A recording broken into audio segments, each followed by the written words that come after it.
Cette fois, c'est la fin, on se retrouve pour une nouvelle vidéo Lego. Aujourd'hui, vidéo magazine Lego Ninjago Dragon Rising du mois de juillet 2025. Donc on est sur le tout nouveau Ninjago Dragon Rising, évidemment, ce qui concerne le magazine. Et on va tout de suite commencer par la mini-figurine et ses accessoires. Juste ici, nous avons la mini-figurine du Dragon Spin Jigsaw Kai, qui est une édition exclusive au set de sa toupie, sortie le 1er janvier 2025 au prix public de 9,99 €. Une exclusive donc à un set un tout petit peu plus cher que le magazine, ou si vous voulez juste la figurine, ça peut être intéressant. Maintenant, la figurine n'est pas vraiment ultra intéressante dans la mesure où seulement la cagoule est exclusive à ce set. Effectivement, tout le reste est disponible dans beaucoup d'autres sets. Je pense notamment à la tête qui est disponible depuis juin 2023, ou encore le torse et les jambes qui sont disponibles notamment dans l'Arc Dragon of Focus, la moto Tempête, le Temple 4+. Donc voilà, ce n'est pas vraiment une figurine ultra intéressante parce que beaucoup de ces éléments sont trouvables dans d'autres sets. Maintenant, si vous voulez juste cette figurine précisément, ça peut être intéressant. L'arrière du torse est lui aussi très sympathique avec beaucoup de topographie, notamment les petits détails de dragon, presque dragon source à l'arrière, c'est très sympa. En termes d'expression faciale, on en a deux. J'utilise avec la visière, celle que je préfère mettre quand c'est des figurines de toupie, puisque c'est plutôt des figurines énergie. Donc avoir cette petite visière, c'est plutôt sympa, même si elle n'est pas canon. De l'autre côté, on a une expression faciale un peu plus sympathique, avec un Kai qui sourit, qui là peut être tout à fait canon et plutôt sympathique pour avoir un Kai souriant sur ses autres figurines. Le réel plus de cette mini-figurine, ce sont ses accessoires. En effet, avec cette double lame qui possède deux katanas orange transparents, qui sont des pièces assez compliquées à trouver dans peu de sets. Donc en avoir deux ici, c'est plutôt sympa. Blue Ocean aurait pu décider de s'arrêter là, mais non, ils ont rajouté ce petit dragon issu de la vague de juin 2024 avec le tournoi des sources, notamment disponible ici pour ce petit dragon doré dans l'arène ainsi que la ville au tournoi. Donc des sets assez onéreux, donc en avoir un ici, c'est plutôt très cool je trouve. Alors, avant de parler de la carte, évidemment, j'aimerais revenir très rapidement sur le fait qu'il manquait une pièce. Effectivement, il manquait l'un des deux katanas orange transparent. Ouais. Donc, effectivement, l'une des deux pièces qui aurait pu être le plus intéressante, pour le coup, il m'en manque une. Donc, c'est quand même un peu dommage. Heureusement que j'en avais une dans ma collection grâce au polybag du magazine XXL Dragon Rising. Mais quand même un peu dommage que l'une des deux pièces les plus importantes, les plus intéressantes, eh bien, ne soit pas présente. Donc c'est quand même un peu dommage. Résultat, au lieu de me retrouver avec deux nouvelles, je me retrouve plus qu'avec deux au lieu de trois. Donc c'est quand même un peu dommage, je trouve. Heureusement, du coup, comme dit, que j'en avais une dans ma collection. Sinon, ça aurait été un peu dommage. En tout cas, maintenant que c'est dit, on va pouvoir passer à la carte. Juste ici, vous avez la carte en édition limitée numéro LE21, Arin Vaillant édition limitée. Elle appartient à la série 8 de cartes à collectionner, Lego Ninjago Dragon Rising, l'une de 100. Donc voilà, maintenant on fait le tour des diverses surprises. On va pouvoir très rapidement regarder le petit paperback juste ici, avec donc une petite image à l'échelle de notre mini-fun, le petit dragon juste en haut, petite illustration, le logo, enfin le nom de notre mini-fun, petit logo cette fois-ci de la gamme, également l'échelle ainsi que le petit numéro d'item juste ici qui vous permettra de rajouter à votre collection Brexit ou tout simplement d'obtenir les instructions sur le site de Blue Ocean. En ce qui concerne le magazine, on est sur un format classique à 6,99 € dans lequel on va pouvoir découvrir notamment dès le début une petite publicité pour le magazine Marvel en général, qui comprend donc le magazine Marvel Avengers ainsi que le magazine Marvel Spider-Man. En ce qui concerne maintenant juste ici le petit sommaire, on va avoir le droit au vilain du mois qui est donc aujourd'hui Cinder. Donc voilà, petit Cinder juste ici, qui est donc le vilain du mois. On a découvert à partir de 6 mois. Alors comme vous pouvez constater, le magazine est là, je me suis changé, vous voyez plus ma montre, puisqu'il y a eu un bon gap de 2 heures qui sont passées, puisque le téléphone a tout simplement surchauffé. Voilà, il fait trop chaud, je suis vraiment sous le toit, donc il fait trop chaud, et de toute façon, voilà, là je suis obligé de laisser la fenêtre ouverte, parce que voilà, il y aura des bruits, désolé, mais au moins ça rafraîchit un peu parce que ça il fait super chaud. Donc voilà, désolé pour ça, pour les petits bouts de vidéo à venir, puisque voilà, il risque d'avoir des petits bruits. J'essaierai de faire au mieux au montage. En tout cas, on va découvrir donc ce petit magazine juste ici avec la page numéro 4 juste là, qui est une page qui a fait grand bruit étant donné on a une page sur Kai ainsi que tous les personnages autour de lui. Donc effectivement on a son père, donc Ray juste ici, était propriétaire de la forge des 4 armes bien longtemps avant la fusion. Voilà, pas d'infos sur Ray après la fusion malheureusement. S'énerve parfois à cause de l'instinct surprotecteur de Kai. Bon voilà, Nia qu'on suit à travers la saison. De même pour Brazzera juste ici, n'aime pas trop qu'on lui dise quoi faire. Ça on l'a bien compris dans les diverses scènes qu'on a sur elle. Mais surtout, c'est évidemment Skyler, ex-partenaire de Kai. Donc Skyler du coup ex, donc ça veut dire que c'est peut-être plus sa copine. De ce truc qu'on avait compris donc dans la partie 2 de Cristallisé, maître élémentaire de l'ambre, une amie loyale qui a disparu lors de la fusion. Alors, il y avait des théories comme quoi c'était peut-être le fait que ce soit la fusion qui les ait séparés, ou alors que ce soit avant la fusion qu'ils ne sont plus comme. On verra, je pense qu'elle réapparaîtra au bout d'un moment dans la série avec sa tenue qu'elle avait dans le Cristallisé. Ce serait un peu plus logique, je pense. C'est vrai que s'ils font référence là, c'est peut-être qu'il y a un truc de même pour Ray, hein. Même si en vrai ce sera plus pour le 15e anniversaire, je pense qu'ils font référence ici. Mais bon, soit. On a également une petite page Météo Maléfique qui va évidemment faire référence au set de la moto tempête de Kai. Set que j'ai peut-être décrié à sa sortie, mais aujourd'hui j'avoue avoir de plus en plus de sympathie pour ce set, mais clairement pas au prix que propose Lego. Donc voilà, ça c'est un peu dommage, c'est vrai qu'il est un peu trop cher, mais franchement un 35-40 il passe. Voilà. C'est juste ça, 50 c'est beaucoup trop cher. Enfin bref, on a également les petites instructions afin de monter la mini figurine ainsi que son accessoire et d'autres petits jeux en rapport avec les ennemis de Dragon Rising en passant par les draconiques, les impériens et effectivement les guerriers au masque de loup. Alors, on a passé longtemps sur cette petite page, mais bon.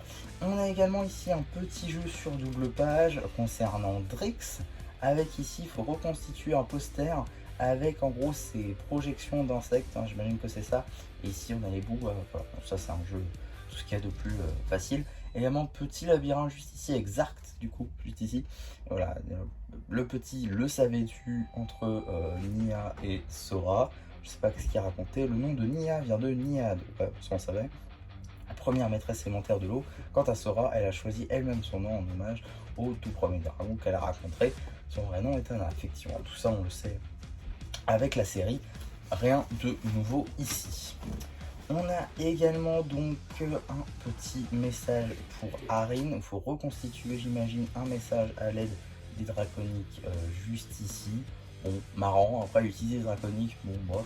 Peut-être les symboles Oni qu'on avait vu dans le village draconique justement, ça aurait pu être un peu plus sympa. Là c'est vrai que c'est bof, mais bon, pourquoi pas. On a également un petit poster juste ici de Dreams saison 3 partie 2 j'ai l'impression. Partie 1, partie 2, partie 1. Partie 1 avec rejoignez la partie effectivement. Première partie de saison 3 du coup qui était très sympa en vrai. La partie 2 a leaké, j'ai pas vu contrairement à la partie 2 de Dragon Rising évidemment. Mais de toute façon ça sort très bientôt en août, hein. Donc voilà, pas besoin de regarder les leaks. Ça sortira très bientôt, on pourra bien l'apprécier tout simplement. Petite BD juste ici, chirurgie à ciel ouvert, qui fait évidemment référence à un épisode pour le coup de Dragon Rising saison 3 partie 1. Ce que je trouve d'ailleurs plutôt cool, hein, parce que c'est une BD qui j'imagine se passe entre deux épisodes. Donc ça c'est plutôt cool ce genre de BD. Contrairement au magazine Ninjago Legacy où on ne sait pas trop quand ça se produit. Là au moins ça peut être canon potentiellement, donc c'est plutôt cool. Donc voilà, j'aime beaucoup en tout cas cette petite BD que vous retrouverez évidemment sur la chaîne BD, c'est plutôt cool. On retrouve notamment un petit Big Zane ou encore un petit Noct juste ici avec les draconiques. C'est franchement très très sympa. Voilà, on continue la BD avec ici un petit jeu avec visiblement des pattes de robots ou de dragons, en passant ici par le robot de la forêt, le dragon de la forêt plutôt, le robot titan de Cole, Rayo, ça c'est le robot élémentaire de Jay du Battle Pack, et ça a l'air d'être le dragon source du mouvement. Voilà, les malheurs de Monsieur Froakie, évidemment en référence aux malheurs de Sophie. Ici, on a un petit poster de cure, très sympa d'ailleurs. Et également, Lloyd se déchaîne avec plusieurs des véhicules qui lui appartiennent. Donc, moitié n'est pas canon. Les trois quarts de ce poster ne sont pas canons. C'est juste fou, c'est super bien réalisé, bravo, bravo les gars. Et voilà, petit poster pour Cure, attaquer, envahir, corrompre, évidemment en référence à son pouvoir de decay en anglais. Donc je crois que c'est putréfaction, ça. Putréfaction, du coup, son pouvoir en français. Ici, la page dédiée à l'abonnement, du coup, comprend le magazine Dragon Rising et le magazine Legacy. Plutôt cool d'ailleurs, j'ai ce numéro-là, celui que je ne vous ai pas encore présenté. Enfin, je ne l'ai pas encore tourné au moment où j'enregistre, mais ce sera fait incessamment sous peu. Voilà. Suite de la BD juste ici. Fin de celle-ci juste là. Et également, ici, on a avis de recherche qui évidemment fait référence à plusieurs trucs. Tout d'abord, Dragon Rising saison 3, forcément, avec pas mal de choses qui sont ici représentées, notamment enquête d'Arin, enquête de Jay évidemment, enquête de Pixal pour Zane aussi, et également enquête de Lordras, effectivement, parce que c'est Jay donc, qui va chercher Lordras pour Bellatrix. On a également donc enquête des parents de Arin, juste ici, qui est donc Lordras et Arin, ils font équipe, et évidemment enquête des lames avec les 5 bannis. On a également des petits téléphones avec le gang, avec le logo des 5 bannis, et voilà, des messages. Bon, évidemment, ça fait référence aux anciens magazines Master of Ninjutsu, à l'époque de la saison 7, il y avait souvent ça. J'étais pas trop apprécié, mais bon, pourquoi pas. Je suis désolé pour les bruits, c'est vraiment, si vous voulez, je vais peut-être fermer, remarque. Ouais, je pense que je vais faire ça, je vais aller fermer parce que je me rends compte que c'est peut-être pas très agréable pour vous. En tout cas, petit jeu ici sur double page sur le thème de la glace, et ici accueil glacial, qui n'est pas forcément sans faire penser au royaume de non-retour. Ce que je trouve marrant, c'est par contre qu'on a une opposition entre Zane et le Draconic, qui sera la prochaine surprise du magazine. Alors ici, c'est pas la bonne version de Zane, hein. Là, c'est une version Storm, on aura une version tournoi. Mais comme vous pouvez le constater juste ici, tournoi Draconic. Je sais pas si ça fait exprès, c'est peut-être un foreshadowing du coup, mais voilà, c'est plutôt bien pensé. En tout cas, ici on a un petit mot croisé, ça c'est plutôt sympa. J'aime beaucoup l'idée des mots croisés dans les magazines, ça peut être plutôt cool. À voir si on en aura d'autres après ou si c'est juste un jeu parmi. Voilà, et donc forcément c'est des quiz du coup, il faut mettre le bon nom, ça peut être franchement très sympa. Et franchement, un thème Ninjago, c'est cool, moi j'adore. En tout cas, petite enquête juste ici pour Ninjago. Alors, j'aimerais faire remarquer un truc. Récemment, j'ai acheté le magazine Superman, donc avec les deux boîtes en métal différentes. Et dedans, il y avait une enquête pour savoir si on avait aimé telle ou telle mini-figurine. Là, ici, c'est pas le cas. Pourquoi? Parce que je pense que le magazine Ninjago se vend incroyablement bien. Et que certes, des fois, on a quelques petits loupés. Mais des fois, on a de super mini-figurines. Et je pense que vu que le problème se pose pas pour le magazine Ninjago, il pose pas la question. Ça prouve pour le coup qu'avec le magazine Superman, le magazine Batman doit se vendre incroyablement mal. Et je pense que les variantes de Batman qui sont trop pauvres, c'est-à-dire qu'on retrouve toujours la même version, y est pour quelque chose. Et je pense que s'ils changeaient ça, ça pourrait tout changer. Voilà. Et, pardon, j'ai... Je pensais que le fond c'était Nexonite, pardon. Pardon, je pensais que le fond ici c'était Nexonite, mais rien à voir, pardon. J'ai rien dit. En tout cas, voilà, petite enquête qui, contrairement au magazine Superman, pour le coup est en plein milieu du magazine, enfin, derrière le prochain magazine, ce qui est dommage du coup, parce que si vous envoyez l'enquête, vous n'avez plus le prochain magazine. Enfin bref. Également en termes de publicité, on a ici une petite publicité, pardon, très sympathique pour les prochains, pour la prochaine vague de cartes Lego Ninjago série 8, lune de sang. Effectivement, parce qu'on va avoir les Blister 2 et les Multipacks 2 avec du coup 5 nouveaux packs, dont 3 multipacks et 2 blisters. Parce qu'on a de nouvelles éditions limitées et donc potentiellement de nouvelles chances d'obtenir les cartes qui vous manquent. Donc ça c'est plutôt cool. Il y aura évidemment des ouvertures dès que je les aurai achetées, ça paraît logique. J'ai toujours 4 je crois le pack Minecraft série 2 à trouver, enfin série bombastique à trouver, parce que je ne les ai pas du tout trouvés. Pour le coup il n'y avait pas ceux que j'avais pas, donc voilà, je vais essayer de les trouver, mais je pense que ça va être un peu galère. En tout cas, on va tout de suite regarder également la prochaine publicité juste ici, qui est donc le magazine HS numéro 2 avec Ahsoka Tano, qui est d'ores et déjà en vidéo sur la chaîne si ça vous intéresse.